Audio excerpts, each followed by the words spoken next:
বর্তমানে ঢালিউড ইন্ডাস্ট্রিতে শাকিব খানের পর যদি কারো নাম উঠে আসে, সবার আগে উঠে আসবে আফরান নিশোর নামটি। ঢালিউড ইন্ডাস্ট্রির সঙ্গে আফরান নিশো দীর্ঘ সময় যুক্ত না থাকলেও তার বর্তমান কাজের পরিপ্রেক্ষিতে তার ভবিষ্যতের কথা আন্দাজ করাই দিতে পারে।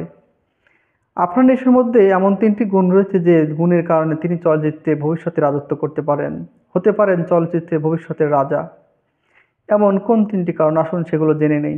নাম্বার ওয়ান, তার মেধা এবং অভিনয়।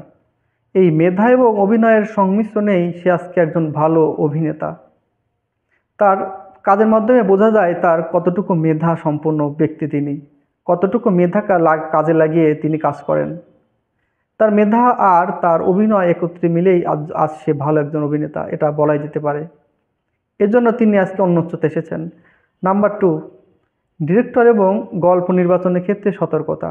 এটা চলচ্চিত্রের জন্য মাস্ট একটা কারণ হয়ে দাঁড়ায়, কারণ আপনি যে কোনো ডিরেক্টরের সঙ্গে যে কোনো গল্প নিয়ে কাজ করবেন, এ বিষয়ে আপনি একজন ভালো অভিনেতা হয়ে ওঠার স্বপ্ন বাদ দিন।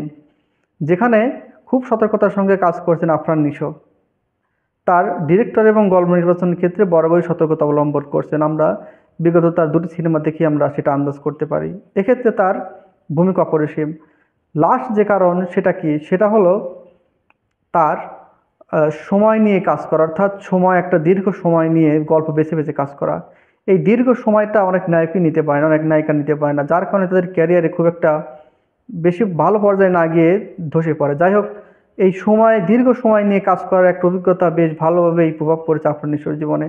আফরান নিশো কোনো কাজ করার পরে দীর্ঘ একটা সময় নিয়ে গল্প ভালোভাবে চুজ করতে করতে তার একটা গল্পে যায় এবং সেখানে কাজগুলো করে ফেলে। এই জায়গায় অনেকের ক্ষেত্রেই এরকম হয় না, যেখানে ব্যতিক্রমী আফরান নিশো, যার কারণে তিনি একজন ভালো অভিনেতা হিসেবে ভালো ভালো কাজ করতে পারতেছেন। এখন এই তিনটি সংমিশ্রণে ধরতে গেলে আফরান নিশো একজন ভালো অভিনেতা হয়ে ওঠার কথা, যদি কোনো অঘটন না ঘটে ইনশাল্লাহ। কারণ আফরান নিশো যে পর্যায়ের একজন অভিনেতা, তাকে বলা যেতে পারে ভবিষ্যতে তিনি ইন্ডাস্ট্রিতে একটা রাজত্ব করতে পারেন। শাকিব খানের পরবর্তীতে এরাই কিন্তু বাংলা ইন্ডাস্ট্রিকে টিকিয়ে রাখবেন, এবং শাকিব খানরা চলে গেলে আফরান নিশোরাই কিন্তু চলচ্চিত্রের ভবিষ্যৎ, এটাও যেন মাথায় থাকে সবার। আর আমরাও চাইবো যেন আফরান নিশো ভালো ভালো কাজ উপহার দিক, যার কারণে আমরা আরও যদি অপেক্ষা করা লাগে তবুও করবো, তারপরেও ভালো ইন্ডাস্ট্রিতে ভালো কাজ দিক, ইন্ডাস্ট্রিকে এগিয়ে নিয়ে যাক। ধন্যবাদ সবাইকে।